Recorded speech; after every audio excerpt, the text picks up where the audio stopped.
મિર્ચી morning. મને ચિંતા થાય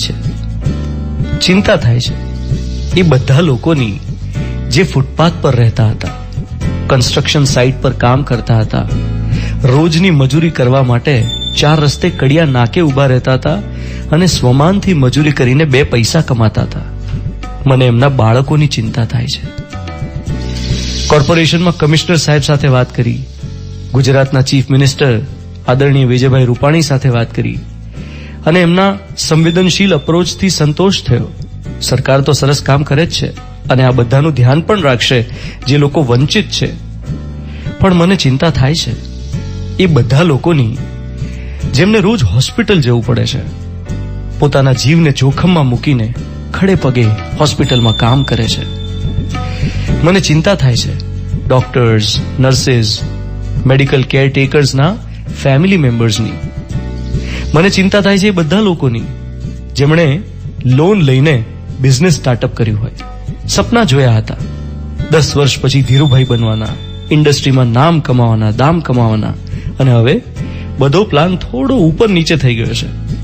મને ચિંતા થાય છે એ બધાની જે ઈએમઆઈ ભરે છે, ગમે તેમ કરીને 2 છેડા ભેગા કરે છે. ચિંતા થાય છે એ લોકોની જે ટ્રાવેલ ઇન્ડસ્ટ્રીમાં કામ કરતા હોય, બેંકમાં કામ કરતા હોય, ઇમરજન્સી સર્વિસમાં કામ કરતા હોય, પોસ્ટ ઓફિસમાં કામ કરતા હોય, સરકારી ફરજ હોય, પોલીસ અધિકારી હોય. મને ચિંતા છે એ બધાની જે ઘરે રહેવા ટેવાયેલા નથી, વર્કોહોલિક હતા, સવારથી સાંજ સુધી ચિક્કાર કામ કરતા થાકીને ચૂર થઈને ઊંઘી જતા, દોડ ભાગ વાળી એમની જિંદગી હતી. હવે સડનલી ઘર એમને ખાવા દોડે છે, 4 દિવાલ વચ્ચે બંધાઈ ગયા હોય એવું લાગે છે. એવા લોકોની ચિંતા થાય છે જેમને રોજ સાંજે બહાર નીકળવા તો જોઈતું જ હતું, પાનના ગલ્લા વગર ચાલે નહીં. એમની ચિંતા છે. મને ચિંતા થાય છે સિગરેટ, બીડી, તમાકુ, પાન મસાલાના એડિક્ટ્સની, ટિકટોકના એડિક્ટ્સની પણ ચિંતા થાય છે.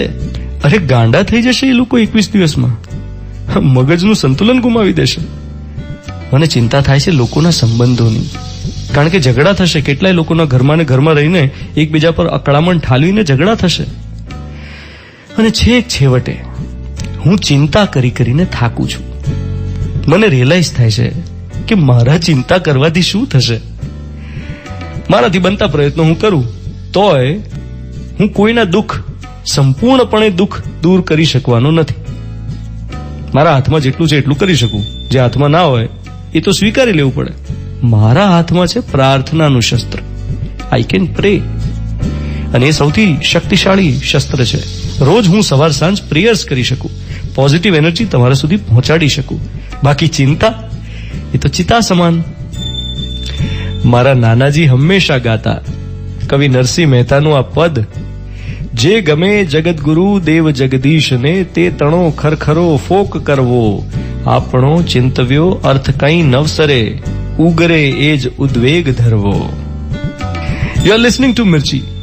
હું છું ધ્વનિત તમારી સાથે. Good morning my dear.